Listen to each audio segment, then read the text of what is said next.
Welcome to the Business Samurai Podcast. I am your host, John Barker. Excited to have a guest today in a subset of a field that I know almost nothing about from a software perspective. I have Linda Westfall. She is the president of the Westfall team and one of their lead consultants and trainers. Her specialties include software quality engineering, metrics, project and risk management, requirements engineering and management, peer reviews, testing, process definition, and improvement. Prior to starting her own business, Linda was a senior manager of quality metrics and analysis at DSC Communications. Linda has more than 40 years of experience in real-time software engineering, quality, project and risk management, Agile, and metrics. She has worked as a software engineer, systems analyst, software process engineer, and manager of production software. Linda and her husband, Rob, also have an active fireworks hobby, which I definitely have a question or two about that toward the end of this. Linda, really, really appreciate you taking the time and reaching out to me, and let's have some discussion on quality software management. Thank you, John, for letting me join your podcast. Absolutely. So prior to us, you were starting to dive into the background about the kind of the scope of ASQ and quality within software engineering, and it's a smaller scope and not familiar with because, my experience with something like Lean Six Sigma, when you talk about manufacturing and you got standard deviations, somebody's got this pin here and only so many of these can fail before they got to look at the process or redefine. Kind of get into I guess, your background with this from a software perspective, because that is, to be honest with you, after 20 some years of IT experience, relatively new to me. Well, one of the things that is a big difference between software quality and manufacturing quality is we don't focus on replication. By the time you get it, it's already been designed.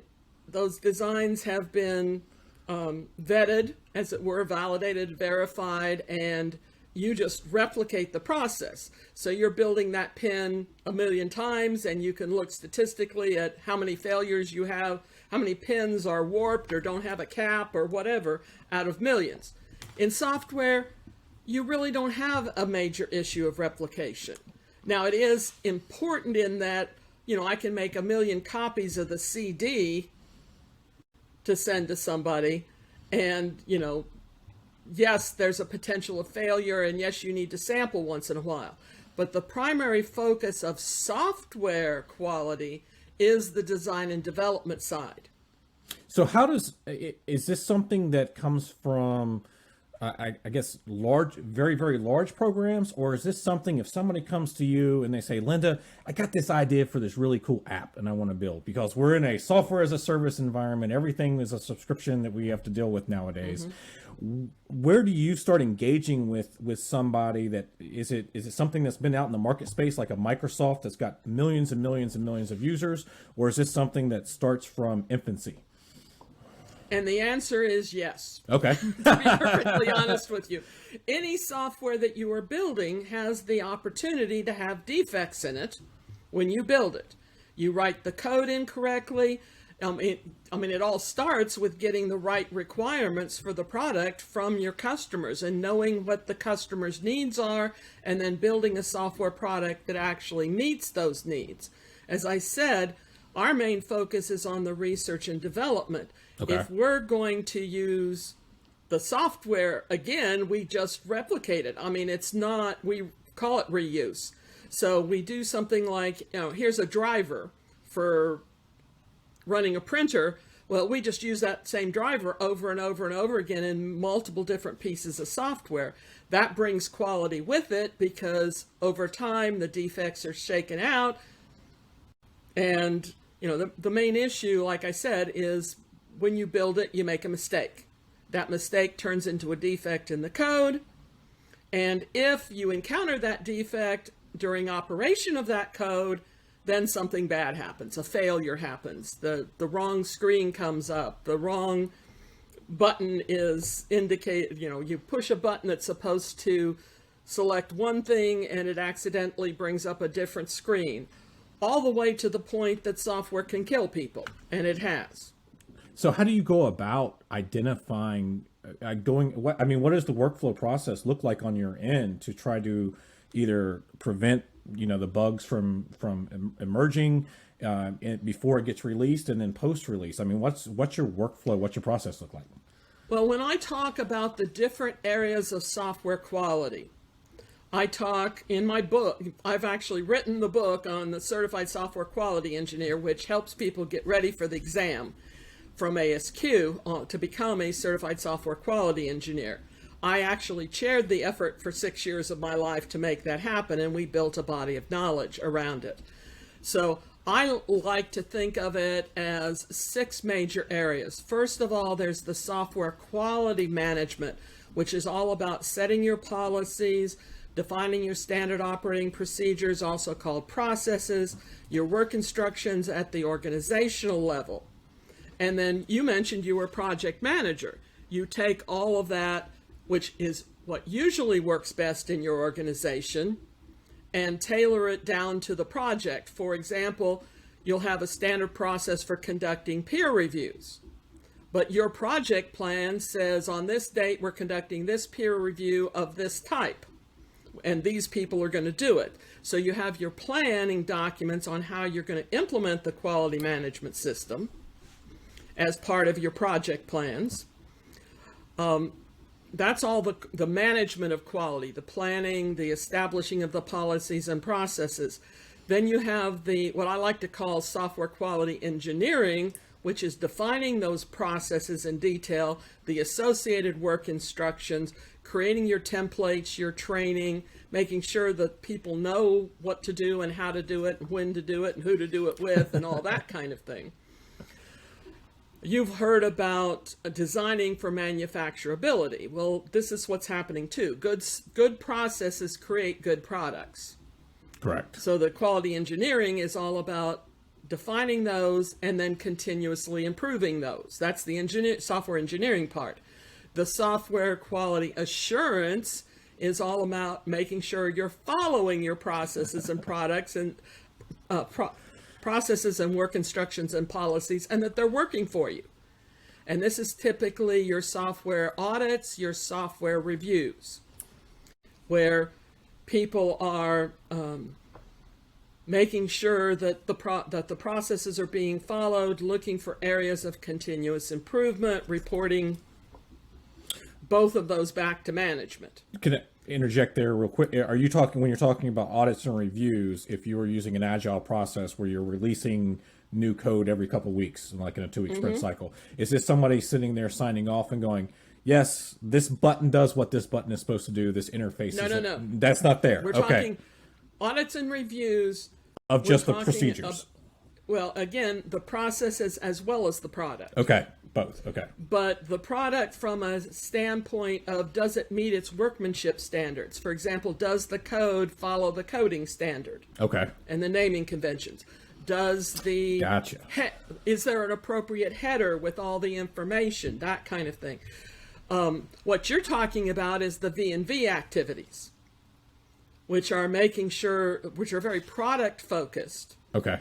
The assessment can be product or process or even quality system focused. I told you this was an area I wasn't familiar with. Not a problem. The V&V is verification, making sure the product matches its requirements as specified. Okay. So through peer reviews, through testing, through static analysis and other techniques, we look at the software, focused in on the product, making sure it does, like I said, if it says this button should do this, we, in testing, push that button and make sure it does that.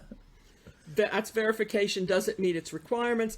Validation is, does it meet its intended use?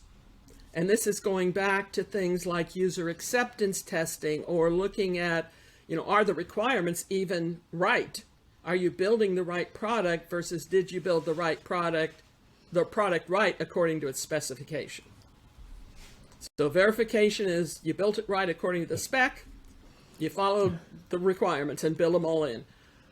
Versus validation, is that spec appropriate and good to meet the user's needs? And does it actually do what the users need it to do? You've probably gotten software where somebody misinterpreted the requirement or misinterpreted what you asked for, and it doesn't do what you expected it to do at all. That has happened probably on a time or two in my past, particularly with a lot of custom programs that I have been involved with the government before. Where it's like, that's not exactly what we talked about when they went through that user story period, and somebody didn't write something down the right way, or I said it wrong, or somebody on the team said it wrong. So two different interpretations of a word. Can you talk? I have a whole list of words that say, don't put these words in your requirements document.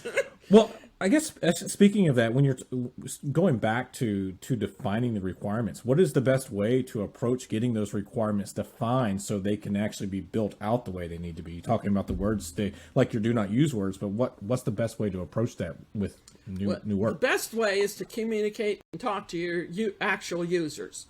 The first thing you have to do is identify who all your stakeholders even are, because if you miss a stakeholder, you miss all the requirements associated with the stakeholder. I can tell you a story about that from early in my career. I was doing energy management building automation software. And one of our customers was a big energy park, and they wanted a billing system added onto their energy management system, so that because they got one electric bill for the whole park and they needed to slice and dice it and send energy bills to various customers based on certain parameters. And I talked to my customers and I did all the good practice in the industry and built this system and installed it. It was in Minneapolis, Minnesota in January. So we installed it in about a half an hour. Everything's good, but I'm there for the weekend anyway. So I offered to enter the database because I knew the guy was a one-finger typist and it was going to take him forever. And so he dictated and I typed and we did, everything was working beautifully till we hit the American Red Cross.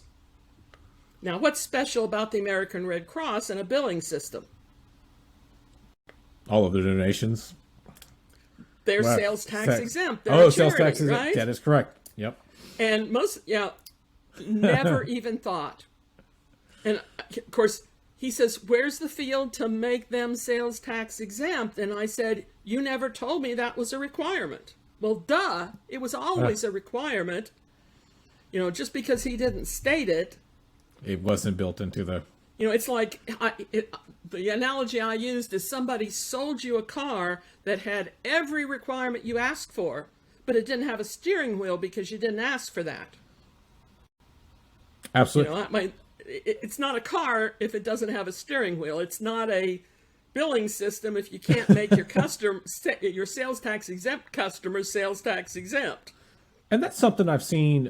I've seen it over the years where you either get, particularly with, I'll call them decision-making stakeholders, they either don't want to take into we don't need to talk to them, or they have no clue what's going on, but because they hold the purse string, they want to, just kind of dictate all the stuff. And it's like, well, hey man, you're not the one using this day in and day out. We're talking to the end user experience. We're talking to the people that are going to have to use this day in and day out. How do you approach those situations to make sure you get it crafted the way it needs to be? I actually, like I said, first of all, you got to identify, brainstorm, bring those key decision makers together and have them say, who is impacted by this system? Who does this system influence? Who might need to have, because the charity is not a direct user. Right. They're an indirect user. Yep. Right? They're going to get the bill. So, you ask questions like who all is getting the outputs that are, if I'm building a pay at the gas pump system, I got to think about the state weights and measures lady. I got to think about the accountant who's going to get the reports and do the sales tax. Who are the other stakeholders besides just the customers and users? And even the developers are stakeholders because, requirements about reuse and portability and, those maintainability are all part of the requirements of a software system. So first you got to identify all your stakeholders. And then I say, okay, here's your choices. You got to include them. You're going to go interview them. You're going to bring them together into a group, a focus group, or a facilitated requirements workshop or whatever. Those are the people you're going to talk to. Then there's the like to includes. If I have time, and there's never enough time, but sometimes you can get to some of those. If not, you've got to figure out how to take your must includes and find out the information about the like to includes. And those that you're just going to ignore. For example, if you do a pay at the gas pump system, you have the vendors that are trying to sell you Slurpee syrup and candy bars are going to be impacted, because if the people aren't coming into the store, they're not buying those things, right? So what are we going to do about them? Well, I'm not going to go talk to the Slurpee salesman to gather software requirements, but I can talk to the manager or the owner about what do you want to do about the potential of, you may have a requirement that the back of the receipt has coupons on it, or you may have a requirement for advertising out at the pump. They're doing that now and it drives everybody crazy, but it may bring some percentage of people in, especially if it's a sale or something like that. So you've got to think about all those different stakeholders. Then you elicit all that information, and there's going to be gaps, there's going to be conflicts. So you analyze those and start fitting them together into a complete system, identify your gaps, go back and talk to more people. So it's an iterative process. As you're doing that, you're specifying and writing all this down. Now, if you're an Agilist, it's being written down as stories. If you're more traditional, maybe you're using use cases or whatever. And then the requirements analyst has to interpret all that information down into technical requirements. Because the user's going to say, I want it to be user-friendly. Okay, how do you program that? Right. So the job of the business analyst is to interpret that and say, for this customer, through conversations with them, that means there's a help file, a help function. Or it may mean that somebody with 20/40 vision or better from 3 feet away can read the screen on the pump in bright sunshine. Have you ever seen the ones where people are having to do this? I had to do that the other day, as a matter of fact. Again, what's user-friendly to that user? Ask them what they don't like about the system. Questions like that. One of my pet peeves with pay at the gas pump system is they all ask you a series of questions, including, do you want a receipt? Yep. But they don't all ask them at the same time. So they ask you all the questions, you pump your gas, and as you're trying to get your gas cap back on and everything finished up, then they ask you if you want a receipt. And it times out before you notice. Come on, the software can remember for the 5 minutes while you're pumping gas whether you wanted a receipt or not. It's not user-friendly to break those questions up. And I've had it asked me at the beginning as well. Now, Yeah, I won't say that's some systems do. I'm not saying that's, but talking about different user specs of whoever asked that, it was like all the questions were up front. You knew what you were doing. That was the infrequent versus the end. No, I know exactly what you're talking about. Have you noticed that some of the more modern gas stations now have pictures of what you're supposed to do instead of just the words? I've not seen those here. What's the stakeholder they're addressing? Non-English speaking? I mean, here in Texas, that's a big issue. Okay. Or people that are illiterate. Yeah. They buy gas. So rather than having words scroll across the screen, there's pictures of what you should be doing next. And you just talked about, et cetera. It's thinking about illiterate. I mean, I don't even know if I know somebody personally as that, but you've hit upon a thing out there that I've seen in the news going, there's actually a high percentage of people that are illiterate still in the United States, to go that they're a stakeholder of a public-facing payment system. That's, handicapped. Handicap, yep. Now, I'm hoping that nobody's driving a car that has to have Braille. Autonomous is coming. But there are issues, Right. Maybe it's the passenger that's pumping gas and needs Braille or what. I mean, there's all kinds of subsets of customers. And then there's your quote-unquote unfriendly use stakeholders. People you want your system to be unfriendly to, and this is where you get your security requirements and things like that. You don't want people with expired credit cards using your system. You don't want people with stolen credit cards using your system. Right. Et cetera, et cetera. You don't want counterfeiters using your system if it accepts cash out at the pump. There are systems like that now that are starting to accept cash, et cetera. So you get the, go ahead. No, I was gonna. Now that you got the requirements, I was gonna kind of jump forward a little bit. You've got your requirements. It's now time to, for the tech team to put hands on keyboard and start actually building the systems out. This is something because there's a step in between. Okay, step in between. Go ahead, please. First of all, from a quality perspective, you go validate those requirements. You get the right people together in the room and validate them. But the next step is then to design your system. What are the various components in your system? Which requirements are going to get allocated to each of those pieces of software within your system? What's the interfaces between the components of your system? You can't skip design. It's a very important step, because otherwise, Module A doesn't know how to integrate or talk to Module B. Sure.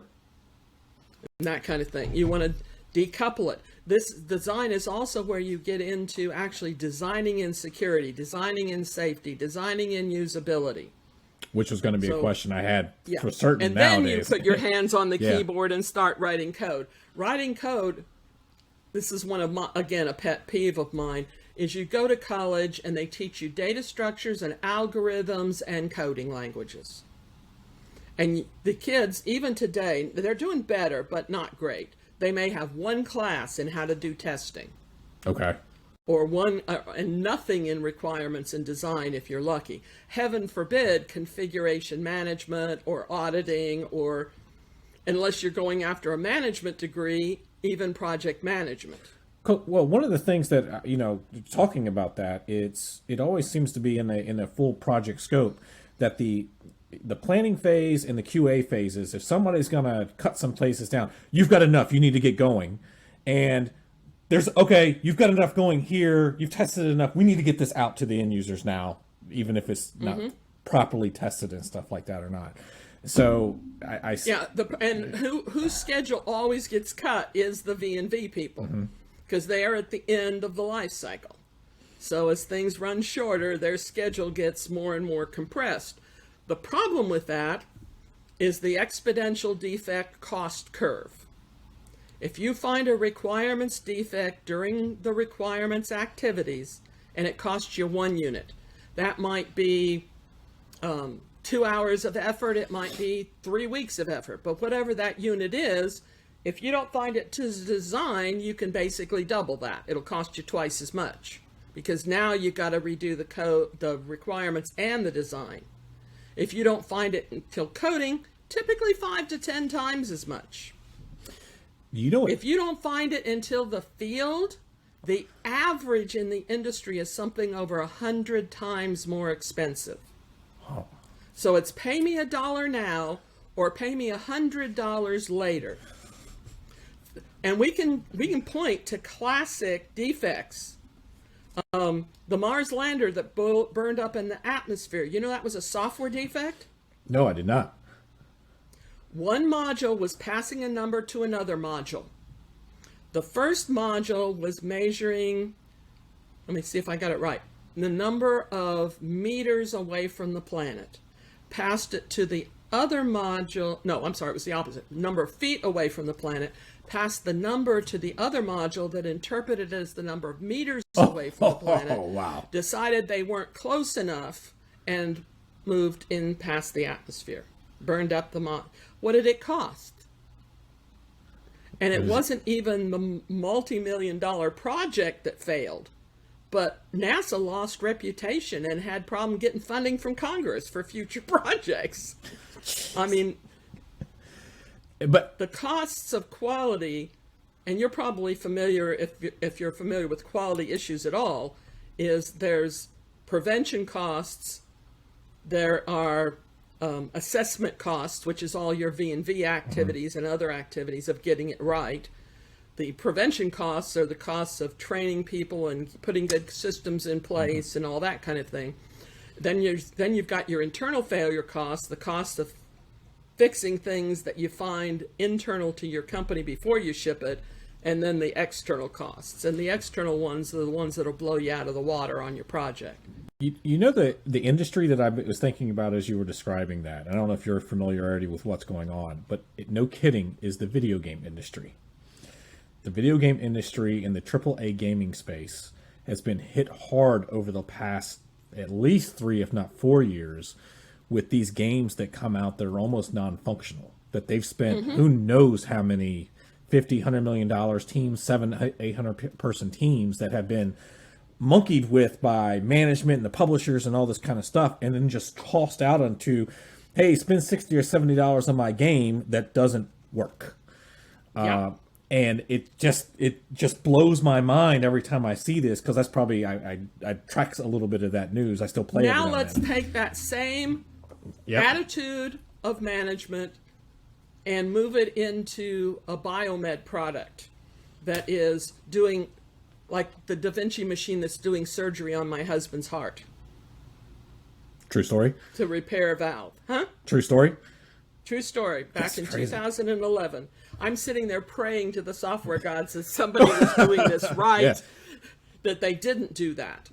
Unfortunately, yes, there's all kinds of industry standards. The FDA does all kinds of, did you do it right the first time before they let you even release the biomedical device and product?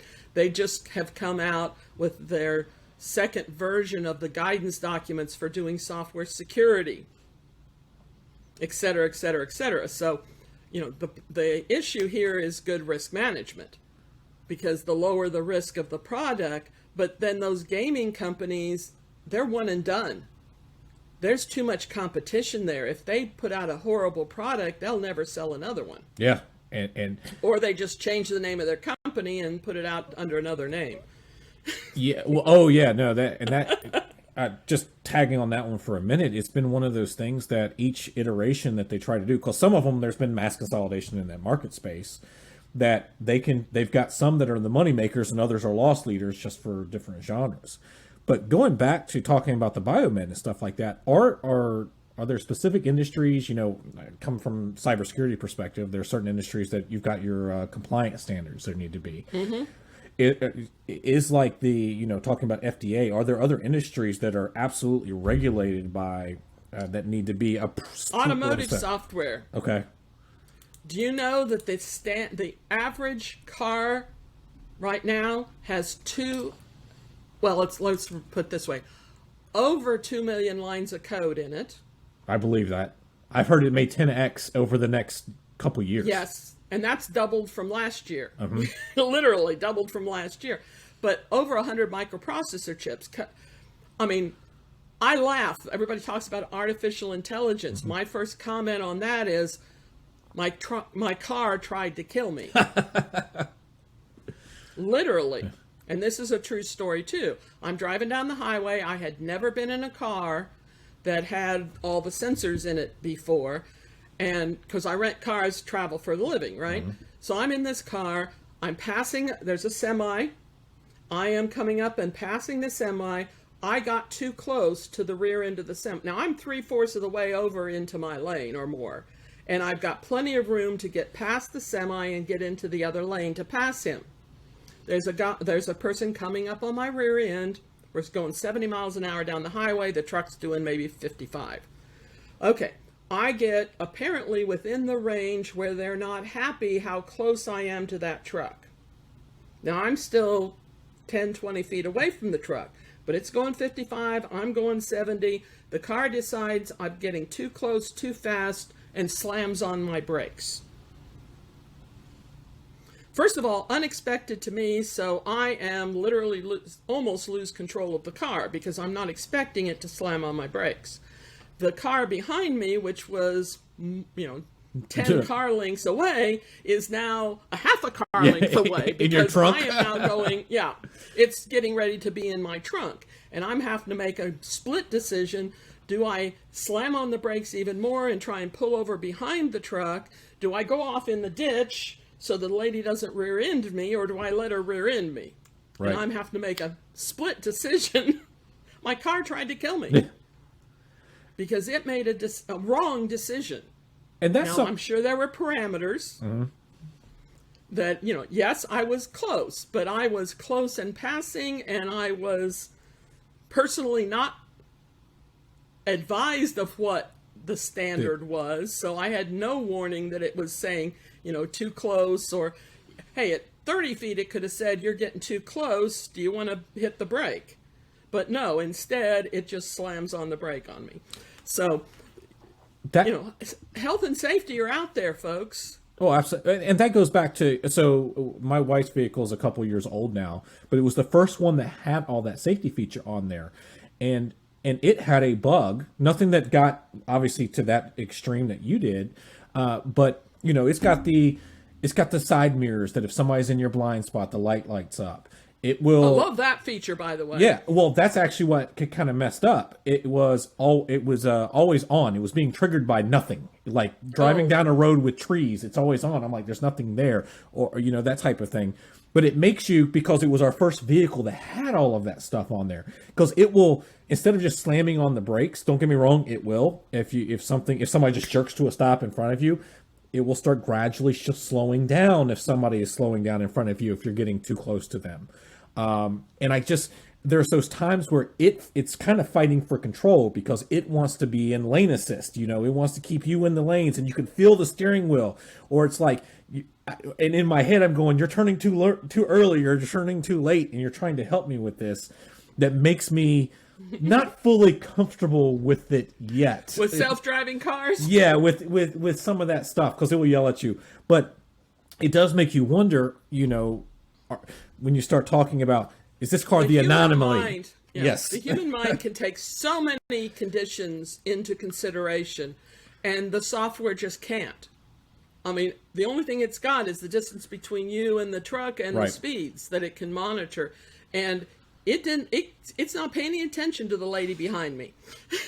How much? It's not paying any attention to the fact that I'm changing lanes and I'm almost all the way over. It just sees the distance is too short. With something like that, so in our case, because and I think this is actually a good way to figure out how you detect, do remediation after the fact. Something gets in the marketplace, you get the bugs. All software has some various of bugs, because you can only test to a certain. World-class software, according to Capers-Jones, still has 2 to 5% of its bugs. With something like the car, there was a firmware upgrade that fixed that. They knew that was a problem when we took it back to the dealership, because it happened within a week to 10 days of us taking possession of the vehicle. One, who tracks that stuff to know? Like, it's like, if I hadn't is it just X amount of people have to report this back to the manufacturer going, hey, this light's always on, for somebody to go back to, in our case, it was a Hyundai, to go back and say, hey, can you guys go check this out? We need a patch for this because we've had 2% of the people that have bought this. How are those things tracked? Well, so that automotive, it can be fixed? I don't know what the regulated industry is for automotive, but in biomed, it's the FDA, and when incidents like this happens, they have to be not only fixed internally and dealt with internally, but they have to be reported to the FDA. The Federal Aviation Administration for airplanes, the FCC for telecom issues, telecoms software security and safety related because of the 911, etc. Well, you talk about the FAA. I mean, if you saw the Boeing Max documentary that was on Netflix, where they kind of changed the system, but didn't want to go through some of the process to what looked to be kind of hiding what was, should have been a very simple thing. It looked like at the end of the process for the pilots. That's where your V&V V&V comes in. How much retesting and regression testing can you afford? Because it's a balancing act. That's another problem with software. With hardware, there it is. There's the defect. You can see it. There's a solder splash. There's a bent wire. There's a, some of it still gets through. But with software, it's like, first of all, millions of lines of code. Second of all, where's the defect? I mean, it's one of those you can't prove the negative. All you can do is prove there are software defects because you found them. but there's nothing that proves that the software is perfect. How much? So how much? it's all going to be risk-based. How much testing do you do versus, because you have to look at the probability there's a yet undiscovered defect in your software and the impact if that defect gets in the field. Because it could be a misspelled word on a screen. Big deal. Who cares? A misspelled variable name in the code could cause the code to crash. Right. So even the same defect in the wrong place could be a major catastrophe. So there's the risk, again, the risk side, the probability there's yet undiscovered defects, because it could be perfect. You can't prove it's not. Versus the cost of doing more testing and the probability you find the defect even if you do more testing. You could test for another 3 weeks and not find that defect. So it's always a risk-based balancing act with software.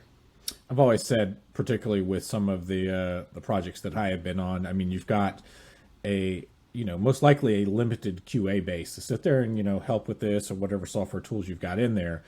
But once it gets out into the public sphere, you never know what combination of junk a end user is going to do to trigger something odd that nobody in a bazillion years would have actually thought about. That's been my experience. And this is why a lot of companies do beta testing of their software, where they put it out in the live field and let the real users play with it for a while before they propagate it out to everybody. So another one of the V&V techniques is to do what are called alpha testing and beta testing. Alpha testing is letting the users use it and play with it in the lab, in a test bed, versus beta testing is a limited number of live sites. So at least you're minimizing the damage if it does occur. Yeah, again, I'm going to go back to more familiar with that on the video game market space. Don't ask me why I know all the video game news. Well, Microsoft does extensive beta testing of their products. Yes, Adobe does as well, I've come to find out. The telecommunications company I worked for did extensive beta testing. We called it first office verification, but we put it out in one office and make sure it worked well, because you can't have the telecom system going down. I feel like we're finally also getting into an environment where cybersecurity is kind of getting this, obviously the spotlight shown on it with industrial control systems. You got your water plants and electricity, gas, pipeline. The Internet of Things. Internet of Things. How would you rate, with all your experience on the quality side, of getting the security pieces baked in from implementation versus bolted on kind of after the fact, whether it's identity access management controls or just there's ways too much software that we used to see that wouldn't even encrypt the data within their own databases, for instance. Are people putting a lot more But they didn't have to, and they didn't need to, because the internet their system wasn't hooked to anything. Right. Nobody could get in because they had complete access control. Their system was a standalone system. The invention of the internet has changed the game completely as far as cybersecurity is concerned. Now, the problem is, and to answer your question, I see most new systems being built with cybersecurity requirements, hopefully, and good design, and there's lots of good practice out there. There's penetration testing and vulnerability testing, what we call white hat hacking, where you get people trained to hack into your system and test it that way. The problem is software doesn't wear out. So back in the 80s and even the 70s and 60s, a lot of the software systems we use today were built back then, when there was no internet and security wasn't an issue. The air traffic control system in the United States is a classic example of that. The air traffic control system was built back in the 70s, 60s, 70s, 80s. They've tried, it's so complex, it's so much spaghetti code, it's so long. My understanding, an article I read back when, they've tried 3 times to trash that system and completely rebuild it from scratch, and all 3 times it has failed. Next gen has been under. This is where you start bolting things on. Yeah, next gen for FAA has been talked about for. Let me see. I actually did my master's on next gen with that, and it can't get what it needs to get off the ground. These legacy systems out there. So with any of the work that you do you go back? Do you get like talked about to go back to legacy systems and go, hey, we need to bring this up to a quality standard for not only functionality, security, take a relook at these older systems because they can't do rip and replace? And the problem is, do you even have the source code on some of them anymore? I mean, did they do good configuration management back then, which is another one of the quality topics that I didn't get to, which is quality control, where you're doing controlling your software, doing your configuration management, doing your metrics, all of those kinds of things. But yeah, it is an issue because, what's the risk of doing it? What's the risk of not doing it? Because if I go touch that stuff, many of those older systems are so brittle, i.e., they were written in spaghetti code. Nobody alive even, or non-retired, even knows how, it's like Y2K. I have friends that wrote COBOL code that made a fortune in Y2K. And folks, some of those systems are still out there that were written in COBOL. But who's training anybody on writing COBOL code anymore? Right. You're making me think of that movie Space Cowboys from like 2000 with Clint Eastwood. They had to go bring all the old astronauts out because they were the only ones that understood the system that had to be repaired. No, I started out on Unisys mainframe. There was people, not that I actually, the dumb terminal and stuff like that. And that's what everybody, nobody could do that stuff anymore. And it's probably still there. I have a client in Cleveland who is currently running an accounting system that was built in the 60s in COBOL. They are on the emulation of the emulation of the emulation of the original operating system. This is like taking Mario Brothers and making it run on a current PC with the current database, a current operating system. You've got like 3 wraparounds between the original code and the operating system just to make it work. Jeez. So yeah, retrofitting is an ongoing issue. And again, we got to go back to risk. Because is it riskier to have the potential security holes, or is it riskier to touch the software to try and patch the potential security holes? Which is riskier? Well, and I would throw in a third one there. Is it riskier with the system that is that dated to not convert to something else, short of it being so niche, whatever it is that they do, that you can't migrate to a new system? I mean, what's the cost of the new system versus trying to maintain something through all of that craziness, in my opinion? But the issue is, unlike hardware wears out and we throw it away. Yeah.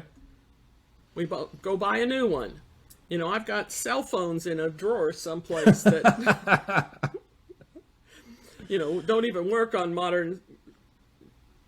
Anyway, but yeah, software does not wear out. There's not the back end to the bathtub curve.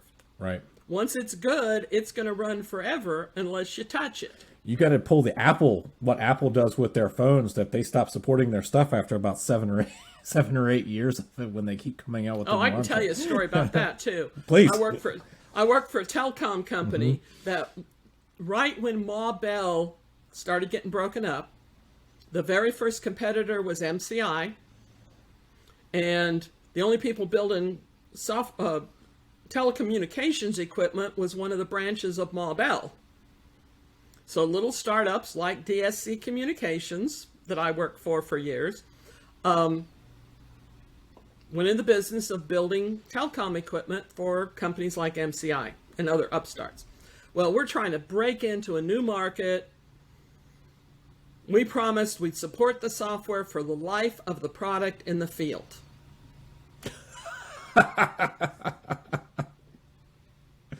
Now, this was not a problem for MCI because they always wanted the latest and greatest stuff, and they were building new hardware, and we're building new software to fit on that hardware. Now, fast forward 20 years when I'm working for the company. And again, we're on version 30-something of this code.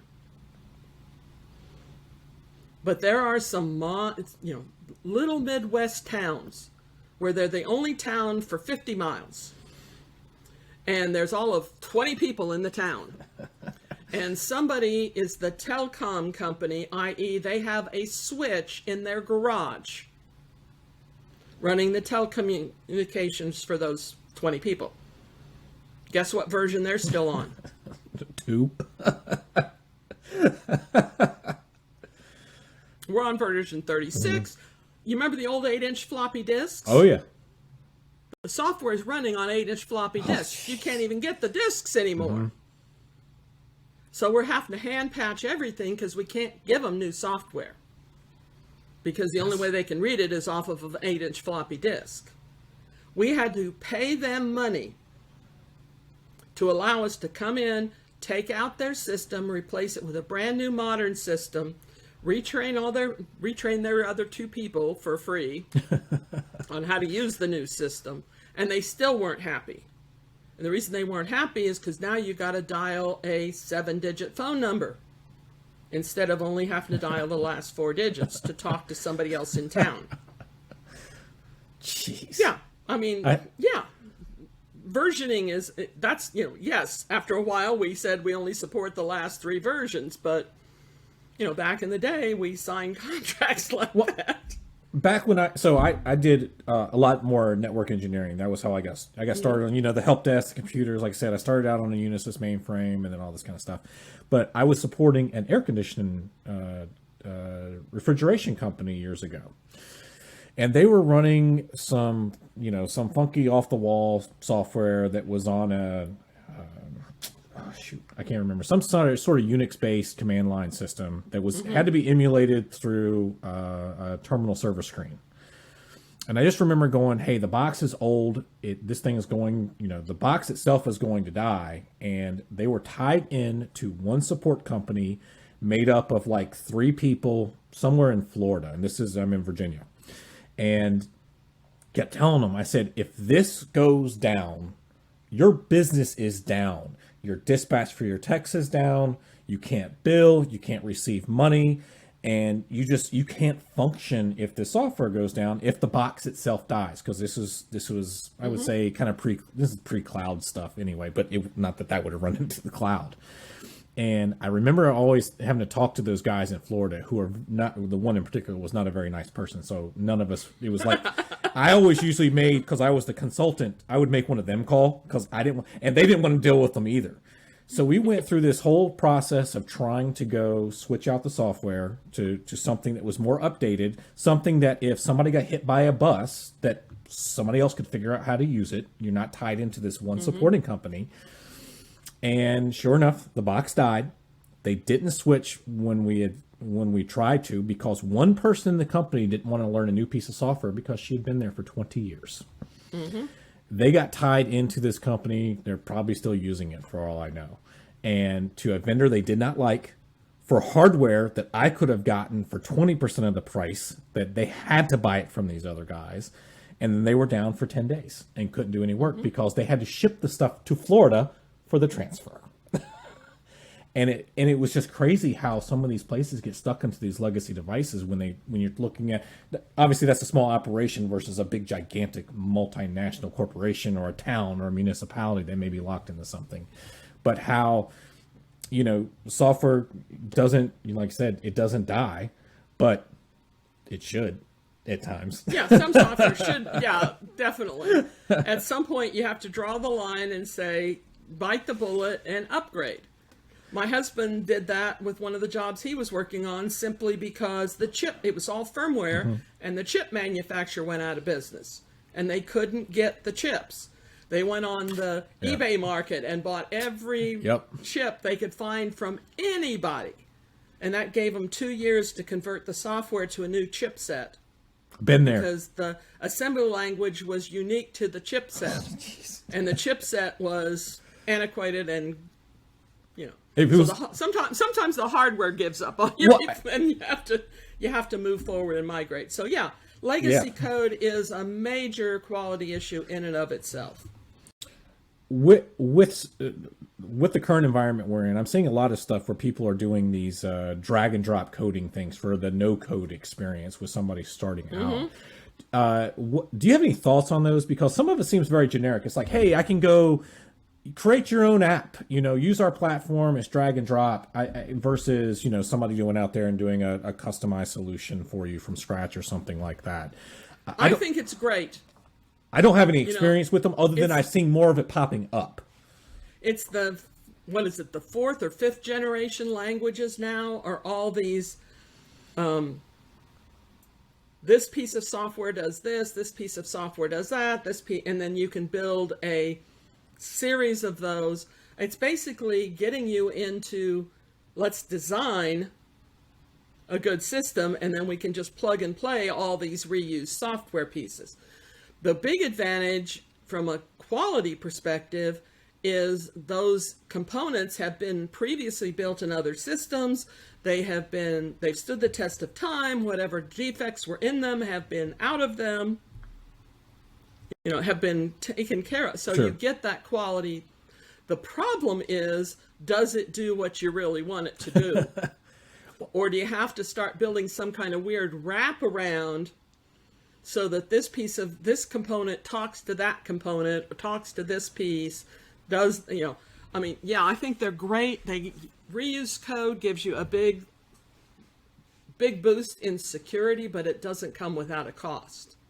And that's what I was curious about, not just having seen that kind of start popping up in the market space, that does it really get you what you're truly looking for, or is it a 70% solution? I don't even know what all the functionality is within there. But for anybody that's starting out, because I know you've got your Software Excellence Academy, what would you say? I'm actually going to go talk to a group of 4th and 5th graders next week at the time that we're recording this, and who have an interest in IT, and I'm going to be talking about, to a degree, software development of, I wish I had gotten into coding years ago. I don't know how to code, because that seems to be the future. There's going to be a lot more. Yeah, but coding is 10 to 20% of the job of building software. How would you start somebody out that approaches you and says, hey, I'm looking at, we're seeing a lot of people doing career transitions now. I know people reach out to me for career transitions, or that person that's, they're maybe getting ready to graduate high school or something along that line. They say, I want to be in tech. I would like to be a software engineer. What path would you set them on?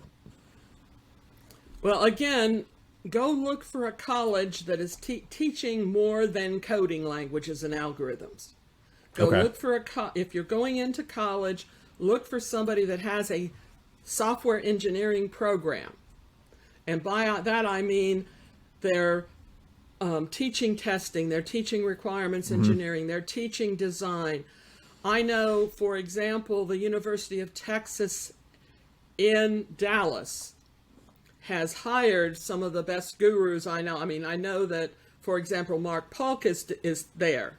And he's teaching classes on architecture, and he's teaching classes on. So look for a university. Don't just look.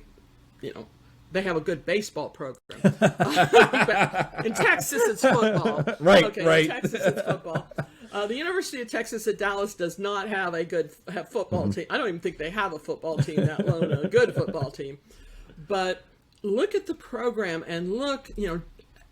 Do you even see the words software quality or configuration management or requirements engineering or even testing in their curriculum? Don't just look for, they got a computer science degree and here's 10 different classes you can take on Python and C and... I was getting ready to rattle that off. Whatever list of current languages there are. Because like I said, the actual coding is 10 to 20% of the job. And if you want a career path rather than a job. Now, there are people who love coding. They want to code for the rest of their life. They want to sit in a corner by themselves with a computer. I know them. Okay, fine. And if that's your jam, all the power to you. But if you want a career path, you're going to need to know more than just how to code. Because there is the design and the requirements and all, and now especially with the Agilists being there's more and more of that, and there's a reason there's more and more of that. I was going to ask your thoughts on Agile. I helped write a paper or a little bit on Agile versus Waterfall a month or two ago. Agile is great in the right circumstances. Waterfall is great in the right circumstances. Pick the process that matches the way you need to be doing business. I have seen Agile scale, but it's still not prime time enough to be building massive systems with millions of lines of code in it. Agile is great. You mentioned the small to medium size. Yep. Or if you're doing something that is, even in a big system, very isolated. For example, I'm building a banking system. Agile is great because I can just have teams working on this little piece over there, which doesn't really impact all these other pieces. They can write just the night and day teller stuff. They can write just the financial web page, this one web page, and somebody else is doing this other web page, and never the twain shall meet, and that's fine. But if you have a system that needs to be tuned, that is large, it's great for doing automobiles, because the automobile, even though it's got 2,000 lines of code in it, the fuel injection code does not talk to the anti-lock brake code. So you have all these little teams, each doing their own little piece. Agile is great, but if you've got a system where everything has to work together, everything has to talk together, everything has to be tuned, as it were, so that it all works to performance together, like a rocket ship or an airplane navigation system, or then you have to have the rigor of the bigger teams. And I don't think that, not yet, it may get there, but not yet does, for safety critical, security critical, reliability critical, large systems.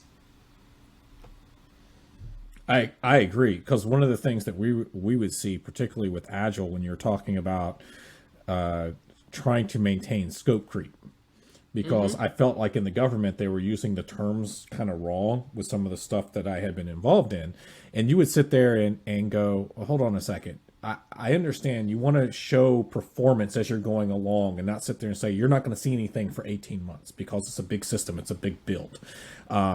But at the same time, you've given that power all into that verification approval. Oh, by the way, we've got a whole new backlog of new user stories that are coming in here, taking away from the overall. That's just what I saw. Continuous reproduction. And the biggest concern I have with Agile is they've all but, and I'm seeing it come back, but the original Agiles jump straight from requirements to code. And missing that design piece, I believe, is a critical unit that you're basically building technical debt into your system using Agile. Even though they talk about eliminating technical debt, yes, you're eliminating technical debt at the requirements level and the coding level, but you're building, again, security is added to the system during design. Safety is added to the system. Usability is added to the system during design. And if you skip that stage, I've got a lot of concern.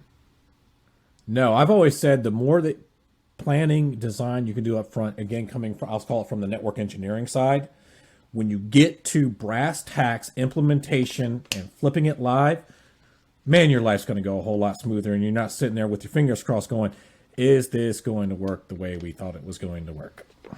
Versus pushing Can it you down. build a doghouse Agile? Can I go say, I need a doghouse, I need it to have a roof, I need it to have a door, I need it to be this big because my dog is this big. And I go get a bunch of boards and build a doghouse. Yeah. Do you want to build a house without blueprints? Definitely not. Even though I think House before this one, that's exactly what happened, but that's a different story. That's a way different story. Different story. If they want to reach out or check out any of your courses, what's the best way for them to contact you? Westfall at westfallteam.com.